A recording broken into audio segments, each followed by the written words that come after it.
Good afternoon and welcome to Pakistan Today News from our London studio. I'm Chris Taylor. We begin in Islamabad, where the Supreme Court of Pakistan has declined to entertain a petition filed by 4 judges of the Islamabad High Court, challenging the recently passed 27th Amendment to the Constitution. The judges, who claim the amendment undermines judicial independence and alters the separation of powers, were advised instead to approach the newly established Federal Constitutional Court. Their petition argues that the amendment fundamentally changes terms of service for sitting judges and creates an executive-dominated judicial system. The development marks a significant turning point in the ongoing debate over constitutional reforms and the balance of power among Pakistan's institutions. Staying with judicial matters, the Judicial Commission of Pakistan is set to convene on the 2nd of December for critical appointments to the superior judiciary. The meeting will focus on selecting judges for elevation to the Supreme Court and nominating Chief Justices for the Sindh and Balochistan High Courts. This comes as the 27th Amendment reshapes the architecture of Pakistan's judicial bodies, prompting the commission to review seniority lists, assess court strength requirements, and examine the structure of newly reconstituted entities, such as the Federal Constitutional Court. Our next story also takes place in Islamabad, and for more on this political development, we go to our correspondent Sarah William, standing by in the capital. Chris, Pakistan Tehreek-e-Insaf has reiterated that Mahmood Khan Achakzai remains its only nominee for the position of opposition leader in the National Assembly.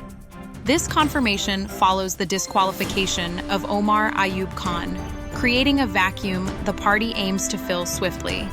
PTI officials say the decision was made in full consultation with party founder Imran Khan, who remains influential in guiding parliamentary strategy. However, the Assembly Secretariat maintains that nominations cannot yet proceed without a formal call from the Speaker, delaying the process further. The political temperature here remains high as parties position themselves ahead of the next legislative phase.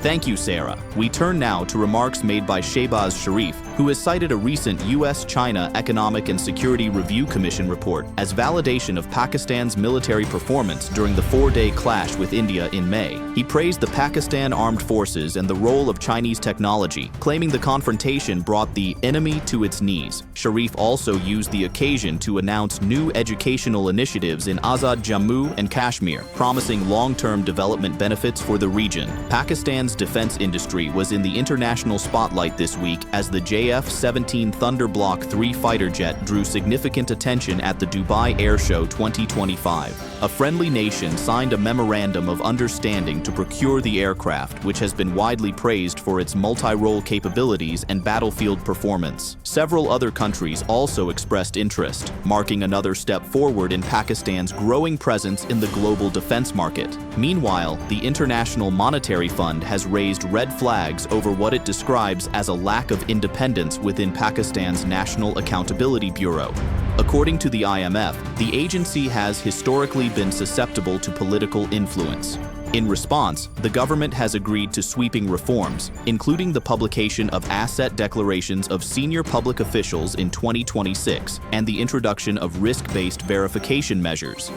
Officials are also considering establishing a central digital authority aimed at improving transparency and oversight across government institutions. And finally, the White House has confirmed that the United States will not participate in official talks at this weekend's G20 summit in Johannesburg.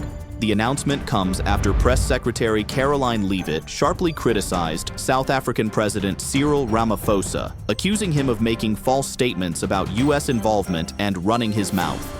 Washington maintains that South Africa's proposed G20 agenda runs counter to U.S. policy objectives and says it will not support any final declaration emerging from the summit. That's all for now. You're watching Pakistan Today News. I'm Chris Taylor.